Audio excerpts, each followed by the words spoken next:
अखेर 33 तासांनी मुंबईतल्या लालबागच्या राजाच्या गणपतीचं विसर्जन पार पडलंय।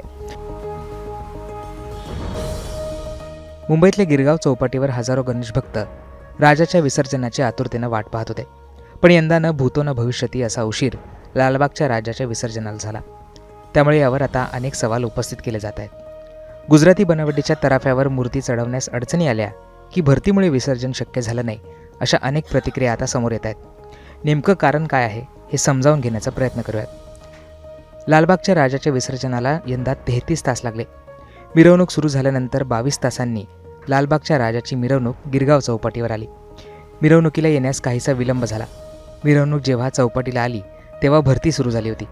त्यामुळे तराफा पाण्यात राहिला आणि त्यावर मूर्ती चढवणं शक्य झालं नाही। मंडळाकडून अथक प्रयत्न करूनही मूर्ती चढवणं शक्य झालं नाही। त्यामुळे ओहोटीची वाट पाहण्याशिवाय दुसरा पर्याय राहिला नाही। त्यामुळे राजाची मूर्ती कित्येक तास चौपाटीवरच होती।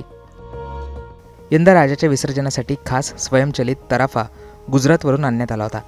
त्याची उंची अधिक असल्याने भरतीच्या लाटांमध्ये मूर्ती तराफ्यावर चढवणं शक्य न झाल्याचा दावा आता केला जातोय।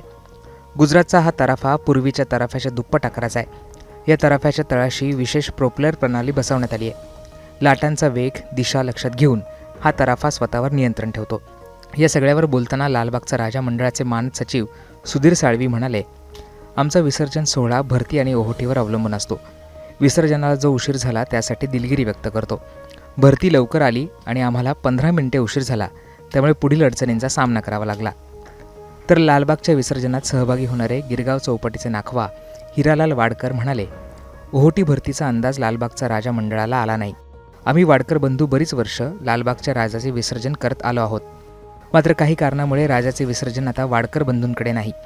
गुजरातचा तराफा आल्यामुळे लालबागचा राजा मंडळाने हे कंत्राट आता त्यांना दिलंय। दरम्यान या विसर्जनाला लागलेल्या विलंबामुळे सोशल मीडियावर देखील अनेक प्रतिक्रिया उमटल्या।